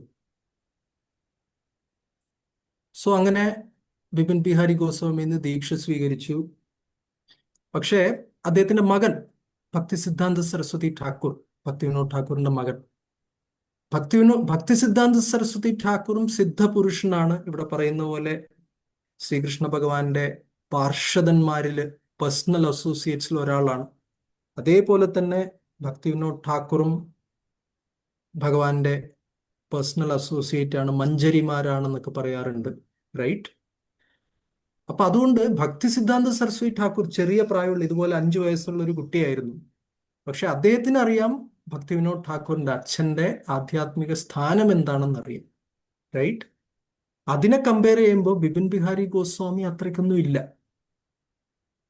മനസ്സിലായില്ലേ? പക്ഷേ ഒരു പ്രാവശ്യം എന്ത് സംഭവിച്ചു? ഭക്തിവിനോദ് ഠാക്കൂർ വളരെ വിനയത്തോടെ വീട്ടിലേക്ക് ബിപിൻ ബിഹാരി ഗോസ്വാമിയെ സ്വാഗതം ചെയ്യുകയും ക്ഷണിക്കുകയും അങ്ങനെ വീട്ടിൽ വന്ന് നമസ്കരിച്ച് ആദരവോടെ, ഗുരുവല്ലേ, ആദരിച്ച് നമസ്കരിച്ചൊക്കെ ചെയ്ത സമയത്ത് ഈ ബിപിൻ ബിഹാരി ഗോസ്വാമി എന്ത് ചെയ്തു? അദ്ദേഹത്തിന്റെ കാലെടുത്ത് ഭക്തിവിനോദ് ഠാക്കൂറിന്റെ ശിരസിലേക്ക് വെച്ചു. ഓക്കെ, ഇത് നോർമലി ഇത് ശരിയാണോ ചെയ്യുന്നത്? ശരിയാണ്. കാരണം ദീക്ഷ എടുത്ത ഗുരു പാദം വെച്ച് ശിഷ്യനെ അനുഗ്രഹിക്കുന്നു എന്നുള്ള രീതിയിൽ.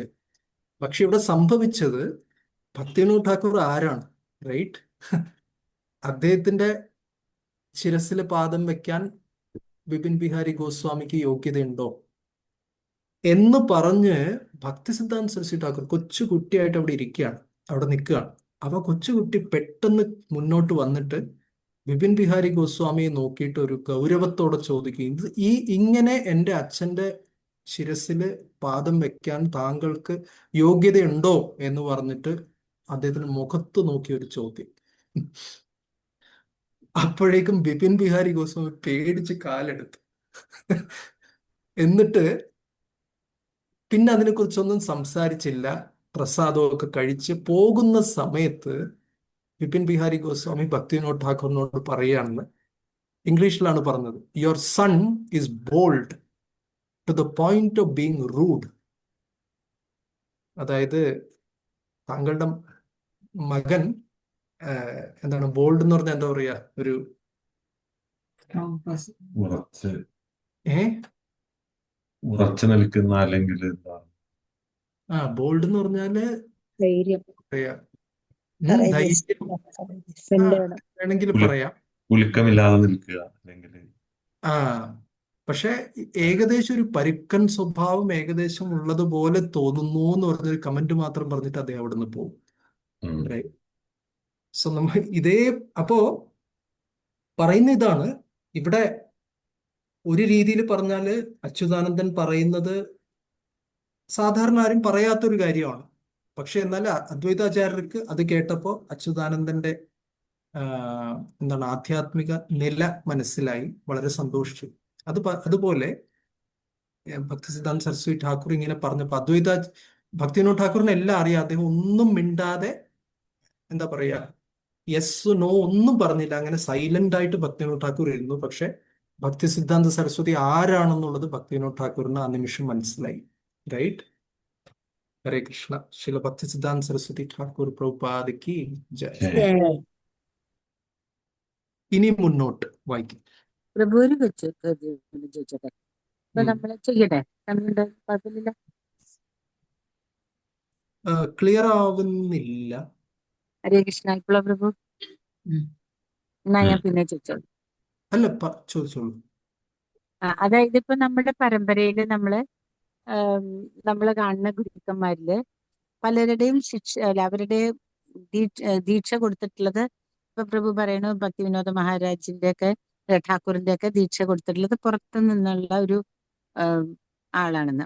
അപ്പൊ നമ്മൾ ഈ പരമ്പര എങ്ങനെയാ എടുക്കണത്? പരമ്പരയിലുള്ള ആ ഓരോരോ ആൾക്കാരെ എടുക്കണത് എങ്ങനെയാ? നല്ലൊരു ചോദ്യമാണത്. അതായത് നമുക്ക് രണ്ട് രീതി ഉണ്ടല്ലേ പരമ്പര എന്ന് പറഞ്ഞാൽ. നമുക്ക് ശിക്ഷയുണ്ട്, ദീക്ഷയുണ്ട്.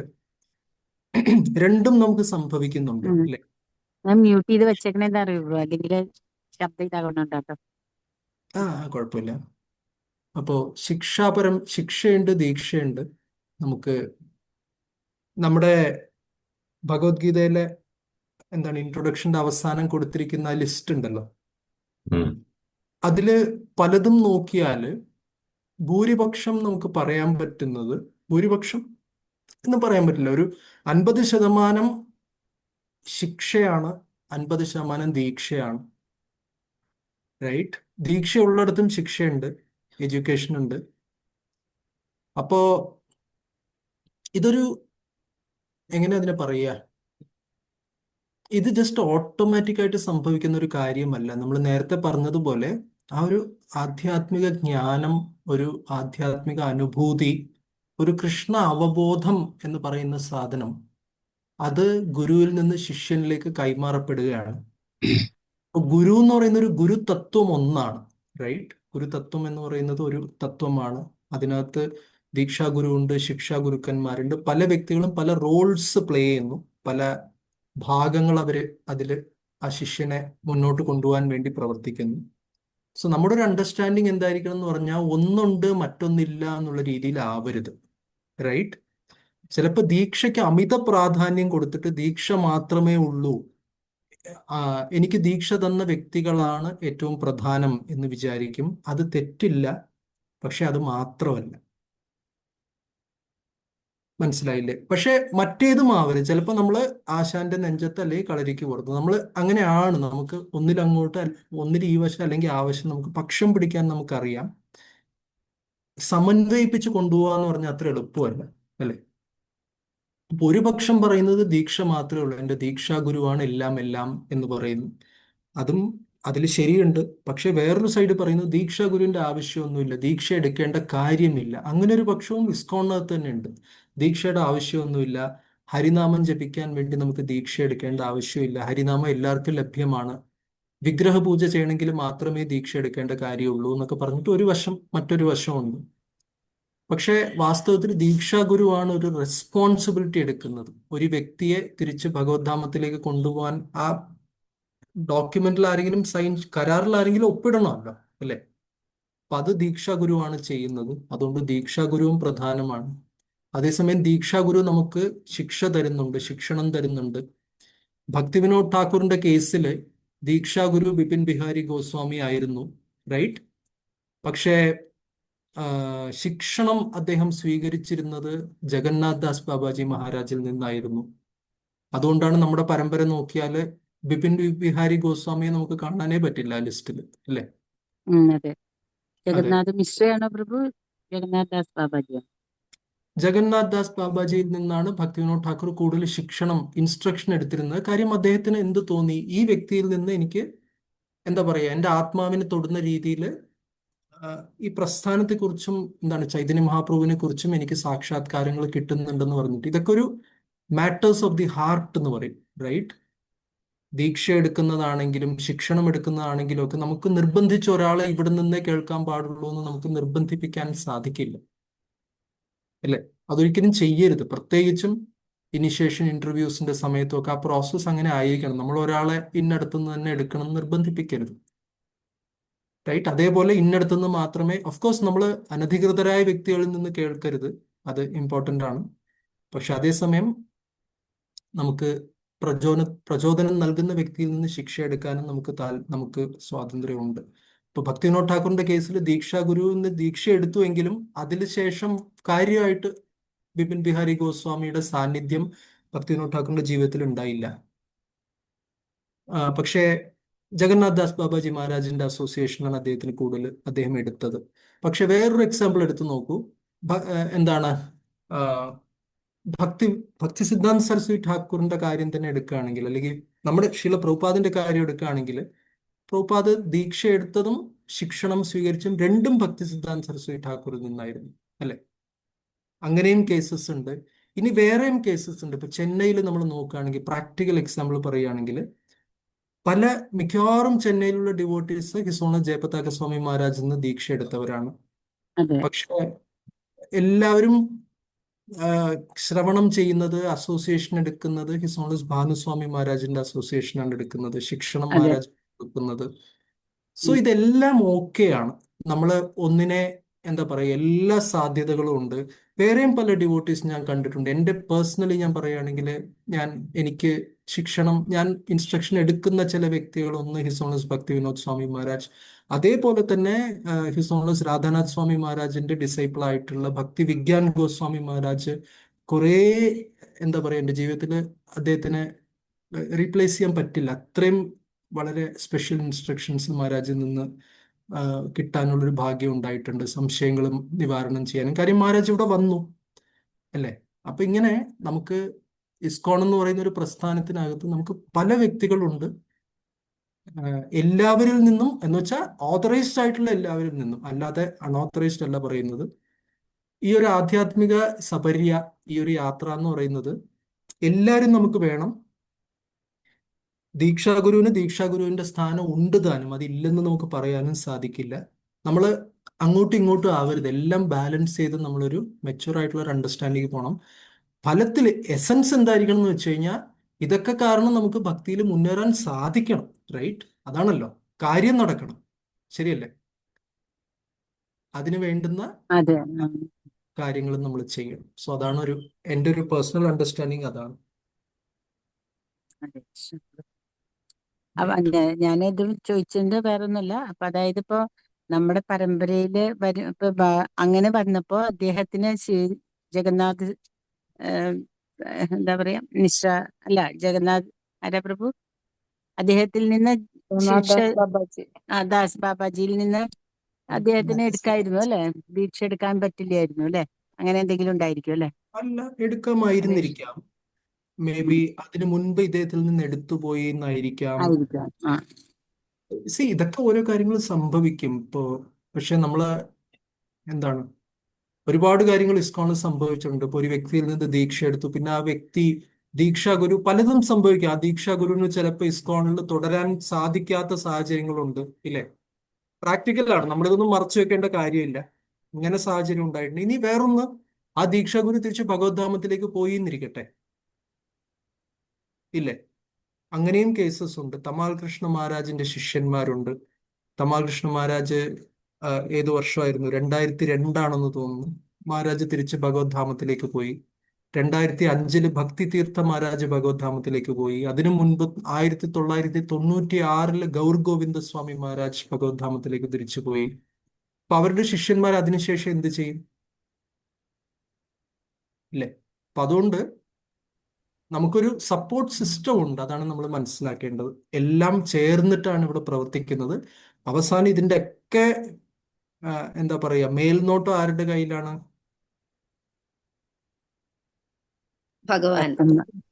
ഭഗവാന്റെ കയ്യില്. ഇസ്കോണിനെ സംബന്ധിച്ച് അത് ശ്രീല പ്രഭുപാദയുടെ കയ്യിൽ. അപ്പൊ അതുകൊണ്ട് ഹരേ നമ്മൾ ഭയപ്പെടേണ്ട കാര്യമില്ല, സുരക്ഷിതമായ കരങ്ങളിലാണ് നമ്മളുള്ളത്. ഹരേഷ്ണ പ്രഭു, ഭക്തി സിദ്ധാന്ത സരസ്വതി മഹാരാജന്റെ ശിക്ഷാഗുരു സ്വന്തം അച്ഛനായിരുന്നില്ലേ? ഭക്തി വിനോദ് ഠാക്കൂർ ആയിരുന്നില്ലേ? ഭക്തി വിനോദ് ഠാക്കൂർ ആയിരുന്നു സ്വന്തം അച്ഛനായിരുന്നു ശിക്ഷാഗുരു. അതും നല്ലൊരു ശിക്ഷാഗുരു. ഉദാഹരണമാണ്. ദീക്ഷാഗുരു ഗൗരകിഷോർ ദാസ് ബാബാജി മഹാരാജ് ആയിരുന്നു, അല്ലെ? അതെ. പക്ഷെ അതേസമയം ബിപിൻ ബിഹാരി ഗോസ്വാമിയും ഭക്തി വിനോദ് ഠാക്കൂറും തമ്മിലുള്ള ബന്ധം പോലെ ആയിരുന്നില്ല ഗൗരകിഷോർ ദാസ് ബാബാജി മഹാരാജും ഭക്തി സിദ്ധാന്ത സരസ്വതി ഠാക്കൂറും തമ്മിൽ. അവർ തമ്മിൽ അത്രയും ക്ലോസ് അസോസിയേഷൻ ആയിരുന്നു. ഭക്തി വിനോദ് ഠാക്കൂറാണ്, അതായത് ഭക്തി സിദ്ധാന്ത സരസ്വതി ഠാക്കൂർ ഭക്തി വിനോദ് ഠാക്കൂറിനോട് പറയും, എനിക്ക് ദീക്ഷ തരൂ എന്ന് പറയും. അപ്പൊ ഭക്തി വിനോദ് ഠാക്കൂർ പറയും, ഞാനല്ല ദീക്ഷാഗുരു, നിനക്ക് ഞാനല്ല ദീക്ഷാഗുരു, ഗൗരകിഷോർ ദാസ് ബാബാജി മഹാരാജാണ് നിങ്ങളുടെ ദീക്ഷാഗുരു എന്ന് പറഞ്ഞിട്ട് ഭക്തി വിനോദ് ഠാക്കൂർ പറയും. റൈറ്റ്? നിർബന്ധിച്ചു കൊടുക്കായിരുന്നു. നിർബന്ധിച്ചില്ല, നിർബന്ധിച്ച് വേണമെന്ന് ആവശ്യപ്പെട്ടു. അതിനുവേണ്ടി അദ്ദേഹം ഉള്ള തപസ്യൊക്കെ ചെയ്ത് ഞാൻ ഇവിടുന്ന് എടുത്ത് ചാടും, വെള്ളത്തിലേക്ക് എടുത്ത് ചാടും എന്നൊക്കെ പറഞ്ഞിട്ട്, അല്ലെ? അങ്ങനെയൊക്കെയാണ് ദീക്ഷ എടുത്തത്. എടുത്തത് വളരെ കഷ്ടപ്പെട്ട്. അപ്പോ അതുകൊണ്ട് നമുക്ക് ഇതാണ് പറയുന്നത്, നമുക്ക് എന്താ, these are all matters of the heart എന്ന് പറയുന്ന പോലെ, ഇത് ഇങ്ങനെ ആയിരിക്കണം ഇങ്ങനെ അല്ലായിരിക്കണം എന്ന് പറഞ്ഞ് നമ്മൾ പുറമേ നിന്ന് നമ്മൾ ഇതിനെ എന്താണ് നമ്മുടെ വിശകലന ബുദ്ധി ഉപയോഗിച്ച് വിലയിരുത്താൻ പറ്റുന്ന ഒരു കാര്യം മാത്രമല്ല, അല്ലെ?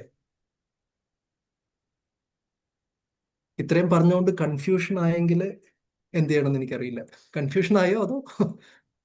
ഇല്ല പ്രഭു, ഇല്ല ഇല്ല കൺഫ്യൂഷൻ ഇല്ല ബ്രോ, ക്ലിയർ ആവും. പ്രഭു, സിംഹഗുരു എന്ന് പറഞ്ഞ വേണ്ടി അത് ഭക്തി സിദ്ധാന്ത സരസ്വതി ഠാക്കൂറിനാണ്. അതെ, അതെ അതെ, ഭക്തി സിദ്ധാന്ത സരസ്വതി. അതെന്താ അങ്ങനെ പറയാൻ?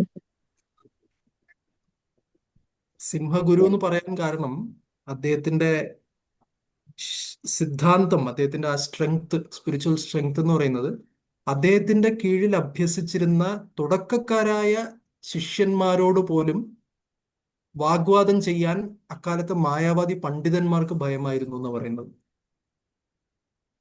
അക്കാലത്ത് ഉണ്ടായിരുന്ന ഈ മായാവാദിക്കാരും, പിന്നെ കേട്ടിട്ടുണ്ടോ ഈ ബ്രഹ്മ സമാജ് എന്നൊക്കെ പറഞ്ഞിട്ട്, മായാവാദവും അല്ല, അത് വേറൊരു തരം ഒരു വാദം, രാജാറാം മോഹൻ റായ് എന്നൊക്കെ പറഞ്ഞിട്ട് നമ്മൾ ഹിസ്റ്ററിയിൽ പഠിച്ചു. അവരുടെയൊക്കെ ഓരോ ഫിലോസഫീസ് ഉണ്ടായിരുന്നു. പക്ഷെ അവിടെയുള്ള ആ പ്രസ്ഥാനങ്ങളിലെ ആൾക്കാർ പോലും ഭക്തി സിദ്ധാന്ത സരസ്വതി ഠാക്കൂറിന്റെ ശിഷ്യനാണ്, 1 വർഷം പ്രാക്ടീസ് ചെയ്ത ശിഷ്യനാണെന്ന് പറഞ്ഞു കഴിഞ്ഞാൽ തന്നെ ഭക്തി സിദ്ധാന്ത സരസ്വതി എന്ന് കണ്ടു കഴിഞ്ഞാൽ അവർ പേടിച്ച് മാറി നിൽക്കും. റൈറ്റ്? അത്ര സ്ട്രോങ് ആയിരുന്നു ഭക്തി സിദ്ധാന്ത സരസ്വതി ഠാക്കൂർ. റൈറ്റ്?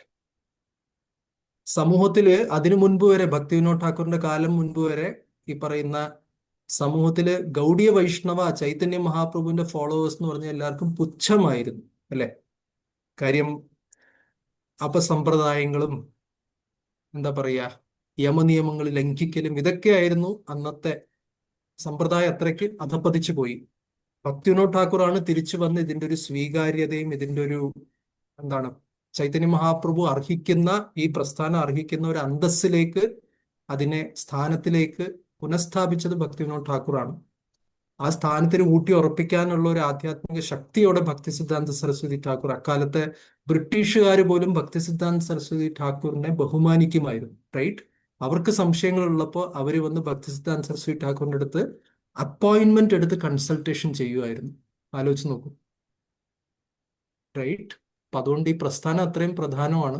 നമ്മളും ഈ ഒരു പ്രസ്ഥാനത്തെ ലോകത്തിന് കാഴ്ചവെക്കുമ്പോൾ ആ ഒരു എന്താ പറയുക, ഒരു റെസ്പെക്റ്റബിലിറ്റി, ഇവരൊക്കെയാണ് ഈ പ്രസ്ഥാനം കൊണ്ട് നടത്തിയിരുന്നത്. അപ്പോൾ നമ്മൾ അതിനെ പ്രതിനിധീകരിക്കുമ്പോൾ നമ്മൾ എങ്ങനെ ഉണ്ടായിരിക്കണം, അല്ലെ? നമ്മളത്ര ചീപ്പായിട്ടും ലൂസായിട്ടും പ്രഭു, ഇസ്കോണിലെ ആൾക്കാരെന്ന് പറഞ്ഞാൽ അവർക്കൊരു മുദ്രയുണ്ട്, അതായത് നോൺ വെജ് കഴിക്കില്ല, അവര് നിയമം അങ്ങനെയുള്ള ആ ഒരു ഇത് ഇപ്പൊ ഉള്ള എല്ലാവർക്കും അറിയാം. ഇസ്കോണിലെ ആണല്ലേ എന്ന് പറയുമ്പോൾ ഒരു റെസ്പെക്ട് ഉണ്ട് പ്രഭു. അത് അതെ അതന്നെ പറഞ്ഞത്. അപ്പൊ അതിനെ ഞാൻ നിലനിർത്തണം, അതിന് ഞാൻ അങ്ങനെ ഇങ്ങനെയൊക്കെ സംസാരിക്കുക, എന്റെ പെരുമാറ്റം കൊണ്ട് അതിനെ കളഞ്ഞു കുളിക്കരുത് എന്നാണ് പറയുന്നത്, അല്ലെ? ഒരു വലിയ ഉത്തരവാദിത്വമാണ്. തീർച്ചയായിട്ടും. അതാണ് പറഞ്ഞത്. Okay. ഇനിയിപ്പോ സമയമില്ലെന്ന് തോന്നുന്നു, നമ്മൾ ഒരു ശ്ലോകം പോലും വായിച്ചില്ല. എന്ത് ചെയ്യാൻ? അത് വലിയ പ്രഭു, പക്ഷെ ഒരുപാട് കാര്യം പറഞ്ഞല്ലോ പ്രഭു. ഇപ്പൊ കുഴപ്പമില്ല, അല്ലേ? ഇല്ല, കുഴപ്പമില്ല. ഹരേ കൃഷ്ണ പ്രഭു, ഒരു സംശയം ചോദിച്ചോട്ടെ. ഉം. ഈ ശിക്ഷാഗുരുക്കളിന് കുറെ ശിക്ഷാഗുരുക്കൾ ആവാം, ദീക്ഷാഗുരു ഒന്നേ ആവാൻ പാടുള്ളൂ. അപ്പൊ ശിക്ഷാഗുരുക്കന്മാര് പറയുമ്പോൾ നമുക്ക് കുറെ കാലമായിട്ട് നമുക്ക് ക്ലാസ്സുകൾ പറഞ്ഞു തന്ന അവരുടെ ശിക്ഷണം കൊണ്ട് നമുക്ക് ഭക്തി സേനത്തിലേക്ക് കുറച്ചെങ്കിലും ഉയരാൻ സാധിച്ചു. അവരെയൊക്കെ ശിക്ഷാഗുരു എന്ന് പറയാമോ, അതോ മെയിൻ ആദ്യമായിട്ട് നമുക്ക് തീർച്ചയായിട്ടും ശിക്ഷ തീർച്ചയായിട്ടും തന്ന ആളെ മാത്രമേ പറയാൻ പാടുള്ളൂ? അങ്ങനെയല്ല മാതാജി. ശിക്ഷാ ഗുരുക്കന്മാര് പലരും ഉണ്ട്. ഇപ്പൊ നമ്മുടെ സ്കൂളിലെ ടീച്ചർമാര് പോലെയാണ്. നമുക്ക് ഒരു സബ്ജക്റ്റ് മാത്രമല്ലല്ലോ. ഈ ഇപ്പൊ ഉദാഹരണത്തിന് ഇപ്പൊ ഒരു വ്യക്തി നമുക്ക് ശിക്ഷാ ഗുരുവായിട്ടിരുന്നു. ഓക്കെ, ഇപ്പൊ ഞാൻ എങ്ങനെയാ അതിപ്പോ പറയേണ്ടത്? ഒരു വ്യക്തി ഇപ്പൊ മാതാജിക്ക് ശിക്ഷാ ഗുരുവായിട്ടിരിക്കുന്നു, ഒരാള്. അതെ അതെ പക്ഷെ വേറൊരു വിഷയം വരുമ്പോ, ഇപ്പൊ ഉദാഹരണത്തിന് പാചകത്തിന്റെ കാര്യം വരുമ്പോ, അല്ലെങ്കിൽ കീർത്തനം, സപ്പോസ് മാതാജിക്ക് കീർത്തനങ്ങൾ പഠിക്കണമെന്നുണ്ടെന്ന് പറഞ്ഞു കഴിഞ്ഞാൽ ചിലപ്പോൾ ആ വ്യക്തിക്ക് കീർത്തനം പാടാനോ അല്ലെങ്കിൽ അതിലൊരു പ്രാവീണ്യം ഉണ്ടായിരിക്കണം എന്നില്ല, ഇല്ലേ? അതെ അപ്പൊ ഭക്തി എന്ന് പറഞ്ഞാൽ അതിൽ ഒരുപാട് കാര്യങ്ങളുണ്ട്, ഒരുപാട് വശങ്ങളുണ്ട് അതിനകത്ത്. അപ്പോൾ ഏതെങ്കിലും ഒരു കാര്യം പറഞ്ഞു തരാൻ വേണ്ടി ഒരു സ്പെസിഫിക് ശിക്ഷാ ഗുരു അവിടെ ആവശ്യം ഉണ്ടായിരിക്കാം, ഇല്ലേ? അതെ അപ്പൊ അതുകൊണ്ട് ഇവരെല്ലാവരും ശിക്ഷാ ഗുരുക്കന്മാരാണ്. എല്ലാവർക്കും എല്ലാം അറിയണമെന്നില്ല. ഓരോ വിഷയങ്ങൾ ചിലപ്പോൾ നമ്മളെ ഓരോരുത്തരായിരിക്കും പഠിപ്പിക്കുക. ചിലവർ നമ്മളെ എങ്ങനെ അക്കൗണ്ടിങ് ചെയ്യണം എന്ന് പറഞ്ഞിട്ട് ഒരു ഭക്തൻ പഠിപ്പിക്കും. അപ്പൊ ആ വ്യക്തി നമുക്ക് ആ വിഷയത്തിൽ ശിക്ഷാ ഗുരുവാണ്. അങ്ങനെ നമുക്ക് പലരും പല കാര്യങ്ങൾക്കും ഉണ്ടാവും. ഒരു ബുക്ക് ഡിസ്ട്രിബ്യൂഷൻ ചെയ്യുന്നത് എങ്ങനെയെന്ന് പറഞ്ഞ് ചിലപ്പോൾ ഒരു ഭക്തൻ നന്നായിട്ട് ചെയ്യും, അവരിൽ നിന്ന് നമ്മൾ പഠിക്കുമായിരിക്കും. അപ്പൊ അത് ആ വ്യക്തി ആ വിഷയത്തിൽ ശിക്ഷാ ഗുരുവായി. എന്നിരുന്നാലും നമുക്ക് ഓവറോൾ നമ്മളെ കെയർ ചെയ്യുകയും നമ്മളെ എന്താ പറയാ, നമ്മുടെ കാര്യങ്ങൾ നോക്കി നടത്തുകയും നമ്മളെ ഒരു ദീക്ഷാ ഗുരുവിന്റെ പ്രതിനിധി എന്നുള്ള നിലയ്ക്ക് നമ്മുടെ കാര്യങ്ങൾ മെയിൻ ആയിട്ട് ചെയ്യുന്ന ഒരു വ്യക്തി അല്ലെങ്കിൽ ഒന്നോ രണ്ടോ പേര് നമുക്ക് ഉണ്ടായിരിക്കണം. ഉണ്ടെങ്കിൽ ഭാഗ്യം, അല്ലേ? അങ്ങനെ ഉണ്ടാവാം. അതെ അപ്പൊ പ്രഭു, ഞാൻ ചോദിച്ചത് സോറി, പറയാമോ ഇടയ്ക്ക്? അല്ല, അപ്പൊ ആ വ്യക്തിക്ക് നമ്മൾ തീർച്ചയായും നമ്മുടെ അനേകം ശിക്ഷാ ഗുരുക്കന്മാരുണ്ടെങ്കിലും ആ വ്യക്തിക്ക് നമുക്ക് തീർച്ചയായിട്ടും കൂടുതൽ ശിക്ഷാ ഗുരു എന്നുള്ള നിലയ്ക്ക് നമ്മൾ ഒരു ചെറിയൊരു കൂടുതൽ സ്ഥാനം ആ വ്യക്തിക്ക് കൊടുക്കാറുണ്ട്, ഇല്ലേ? ഇതൊക്കെ അതെ നമ്മൾ പ്രാക്ടിക്കലായിട്ട് സംഭവിക്കുന്ന കാര്യങ്ങളാണ്. ഇനി ചോദിച്ചോളൂ. പ്രഭു, അതല്ല, അപ്പം പ്രഭു പറഞ്ഞ പോലെ കീർത്തനം അല്ലെ പാചകം അതല്ല, അത് കൂടാണ്ട് ഇപ്പം ഇതിൽ തന്നെ ഭാഗവതം നിത്യം നമ്മളൊരു ഒരു ഗുരുവിന്റെ കീഴിൽ ഒരു ക്ലാസ് അറ്റൻഡ് ചെയ്യണോ, അത് കേട്ടുകൊണ്ട് കുറെ കാലങ്ങളായിട്ട് കേട്ടോണ്ടിരിക്കുക, അല്ലെ ഇത് സ്പിരിച്വൽ ഇത് തന്നെ കേട്ടോണ്ടിരിക്കുക. അപ്പൊ അവരും ഒക്കെ നമ്മുടെ ശിക്ഷാഗുരുക്കന്മാരുടെ കൂടെ കൂട്ടില്ലേ? എല്ലാവരും ശിക്ഷാഗുരുവായിട്ട് വരില്ലേ? അതെ, പക്ഷെ പ്രഭു, ഈ ഒരു ചോദ്യം ഞാൻ വേറൊരു ക്ലാസ്സിൽ ചോദിച്ചപ്പോ എല്ലാവരും അങ്ങനെ ശിക്ഷാഗുരുക്കന്മാരാവാൻ പാടില്ല എന്ന് വേറൊരു ക്ലാസ്സിലൊരു ഒരു പ്രഭു പറഞ്ഞു. അതുകൊണ്ട് എനിക്ക് ഭയങ്കര കൺഫ്യൂഷനാണ്, അതുകൊണ്ടാണ് ചോദിച്ചത്. അല്ല, അത് ഏത് ക്ലാസ് ആണെന്നോ ഏത് പ്രഭാവമാണെന്നോ ഇപ്പൊ പറയേണ്ട കാര്യമില്ല, പറയരുത്. ഇല്ല. മാത്രമല്ല, നമ്മൾ ആ വിശദാംശങ്ങൾ അറിയാതെ ഞാൻ മറ്റൊരാളുടെ ക്ലാസ്സിനെ അതെ കുറിച്ച് അതെ comment ചെയ്യുന്നത് ഉചിതമല്ല. അല്ല, എനിക്കത് കാരണം അതൊരു കൺഫ്യൂഷൻ ആണ് അപ്പോഴും ഇപ്പോഴും, അതുകൊണ്ടാണ് ചോദിച്ചത്. ഒരു കാര്യമുണ്ട്, നമ്മള് ഈ ഈ ഗുരുക്കന്മാരുടെയൊക്കെ റോൾ എന്താണ്? അച്ഛനമ്മമാരുടെ റോൾ എന്താണ്? ആ കുട്ടിയെ വേറൊഴുക്ക് നടക്കും. സ്വന്തം കാലിൽ നിർത്തി ജീവിക്കാൻ പഠിപ്പിക്കുക എന്നുള്ളതല്ലേ അച്ഛനമ്മമാരുടെ അതെ റോൾ. അതെ അതെ അല്ലാതെ ഒരു കുട്ടിയെ സ്വന്തമായിട്ട് എന്താ പറയാ, ഒരു എന്താണ് അടിമപ്പെടുത്തി വെക്കുക എന്നുള്ളതല്ലല്ലോ. അല്ല അപ്പൊ അതുപോലെ ഞാൻ ശിക്ഷാ ഗുരുവാണ്, എൻ്റെ കീഴിലുള്ളവർ എൻ്റെ കീഴിൽ മാത്രമേ ഇരിക്കാൻ പാടുള്ളൂ എന്നുള്ള രീതി, അത് സ്വാഭാവികമായിട്ട് സംഭവിക്കണം. ആ ശിഷ്യന്മാർക്ക് ഒരു കൃതജ്ഞത ഉണ്ടാവുമ്പോൾ അവരായിട്ട് നിൽക്കും, അല്ലേ? അതെ അല്ലാണ്ട് നിർബന്ധിപ്പിച്ച് നിർത്തുക എന്നുള്ളത് ഒരു ഗുരുവിന്റെ കർത്തവ്യമല്ല. മാത്രമല്ല, ഒരു ലെവൽ ഓഫ് എക്സ്പോഷർ കിട്ടുമ്പോഴല്ലേ നമ്മൾ എല്ലാവരും വളരുള്ളൂ. അപ്പൊ അതെ അടിസ്ഥാനങ്ങൾ ഒരാൾ പറഞ്ഞു കൊടുക്കണം. ഇങ്ങനെയാണ് ബെറ്റർ റെക്കമെൻഡേഷൻ പറയുന്നത്. ഒരാൾ ഭക്തിയിൽ ആദ്യം വരുന്ന സമയത്ത് ആദ്യമേ വന്ന് അങ്ങോട്ടും ഇങ്ങോട്ടും ഓടരുത്. അങ്ങനെ ഓടിക്കഴിഞ്ഞാൽ നമുക്ക് ഒന്നും മനസ്സിലാവില്ല, ഇല്ലേ? അതെ അതെ അപ്പൊ ആദ്യം നമ്മൾ ഒരാളുടെ കീഴിൽ, നമുക്ക് യോജിക്കുന്ന ഒരാളുടെ കീഴിൽ, അഭ്യസ്ത വിദ്യനായ ഒരു എക്സ്പീരിയൻസ്ഡ് ആയിട്ടുള്ള ഡിവോട്ടിയുടെ കീഴിൽ നിന്ന് നമ്മൾ അത് ആദ്യം ബേസിക്സ് നമ്മൾ ആദ്യം മനസ്സിലാക്കുക, റൈറ്റ്? അതെ അതിനുശേഷം നമ്മുടെ നേച്ചറും ഒക്കെ മനസ്സിലാക്കിയ ശേഷം ആ വ്യക്തി ചിലപ്പോൾ നമുക്ക് റെക്കമെൻഡ് ചെയ്യും, അല്ലെങ്കിൽ ചിലപ്പോൾ നമ്മൾ തന്നെ കണ്ടുപിടിക്കുമ്പോൾ നമ്മൾ ചോദിക്കും, ഈ വ്യക്തി എനിക്ക് ഈ കാര്യം പറഞ്ഞു തരാൻ പോകുന്നു, താങ്കളുടെ അഭിപ്രായം എന്താണെന്ന് പറയുമ്പോൾ വളരെ എന്താ പറയുക, ജെനുവിൻ ആയിട്ടുള്ള ഒരു ശിക്ഷാ ഗുരു ആണെങ്കിൽ പറയും, ശരി, നിങ്ങൾ ഇത് അവിടെ പോയി പഠിക്കൂ എന്ന് പറയും, right? അതെ അങ്ങനെയാണ് വേണ്ടത്. ഇതൊരു എല്ലാവരുടെയും ഈ ഗുരുക്കന്മാരുടെയൊക്കെ ലക്ഷ്യം എന്തായിരിക്കണം എന്ന് വെച്ചാൽ ശിഷ്യൻ വളർന്നു വരണം. വാസ്തവത്തിൽ ഗുരുവിനേക്കാളും ഒരുപടി മുകളിൽ വളരണം എന്നാണ് യഥാർത്ഥ ഗുരു ആഗ്രഹിക്കേണ്ടത്. പ്രഭുപാദ് അങ്ങനെ ആഗ്രഹിച്ചിരുന്നു ഇല്ലേ? അതെ അതെ അച്ഛനമ്മമാരുടെ ആഗ്രഹം അങ്ങനെയാണല്ലോ. ഞങ്ങളുടെ മക്കള് ഞങ്ങളെക്കാളും എന്താ പറയാ, വലിയ നിലയിലെത്തണം. പാപ്പ കേത്തെ ഹേ ബഡാ നാം കരേഗ എന്ന് പറഞ്ഞിട്ടൊരു ഹിന്ദി സോങ് ഉണ്ടെന്ന് പറയുന്ന പോലെ. അപ്പോ അങ്ങനെയാണ് ഹയറായിട്ട് വരണം. സ്വാർത്ഥതയ്ക്കും അല്ലെങ്കിൽ ഗ്രൂപ്പിസത്തിനും അല്ലെങ്കിൽ എൻ്റെ ശിഷ്യന്മാർ എൻ്റെ കീഴിലിരിക്കണം, എന്നെ പോയിട്ട് പൂജിക്കണം, അങ്ങനെ ഒരു അല്ല, ആറ്റിറ്റ്യൂഡ് നമ്മൾക്ക് ശിഷ്യന്മാർക്ക് അവരൊരു ശിക്ഷാഗുരുവാണ് അദ്ദേഹം നമുക്ക് സ്വയം തോന്നിക്കഴിഞ്ഞാൽ അങ്ങനെ എടുക്കാം അല്ലേ? അത് അവര് പറയല്ല, നമ്മുടെ കൃതജ്ഞതയല്ല. നമുക്ക് ഇപ്പം ശിക്ഷ തന്ന് ഒരു പ്രഭു ഒരാചാര്യൻ അല്ലെങ്കിൽ പ്രഭു ആരെങ്കിലും ശിക്ഷ തന്നു, അത് കുറച്ച് നാൾ കഴിയുമ്പോൾ നമുക്ക് അദ്ദേഹം നമ്മുടെ ശിക്ഷാഗുരുവായിട്ട് നമുക്ക് തോന്നിയാൽ അത് തെറ്റില്ലല്ലോ ശിക്ഷാഗുരുവായിട്ട്. തെറ്റില്ല.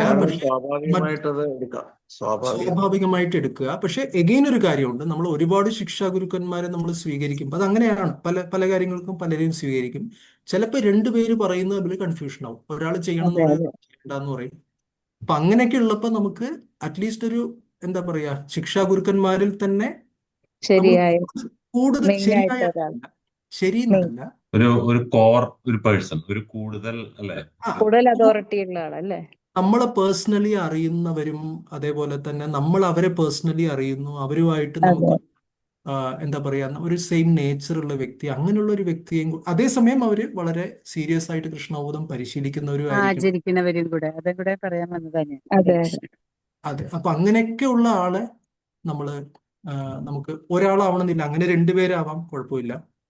അപ്പൊ അങ്ങനെയൊക്കെ വരുമ്പോൾ നമുക്ക് ഇങ്ങനെ സംശയങ്ങൾ വരുമ്പോൾ നമുക്ക് ഒരാളുടെ അടുത്ത് ചോദിച്ച് ഒരു വ്യക്തത ഉണ്ടാക്കാൻ പറ്റും. അപ്പൊ ഒരു യാത്രയാണ് കൃഷ്ണബോധം എന്ന് പറഞ്ഞാൽ. ഹരേ കൃഷ്ണ. നിർത്താം. ഇതൊരു മറ്റൊരു ഇതായിപ്പോയി. നല്ല കുറെ ഇൻഫർമേഷൻസ് ആണ് പ്രഭു പറഞ്ഞത്. ഹരേ കൃഷ്ണ. പ്രഭു താങ്ക് യു. വാഞ്ചാകൽപതരുഭ്യശ്ച വാസുദേവ്യശ്ച പതിതാനാം പാവനേഭ്യോ വൈഷ്ണവേഭ്യോ वैष्णवेभ्यो नमो नमः। वैष्णव भक्त वृंद की जय, श्रील प्रभुपाद की जय, गुरुदेव की जय, हरि हरि बोल।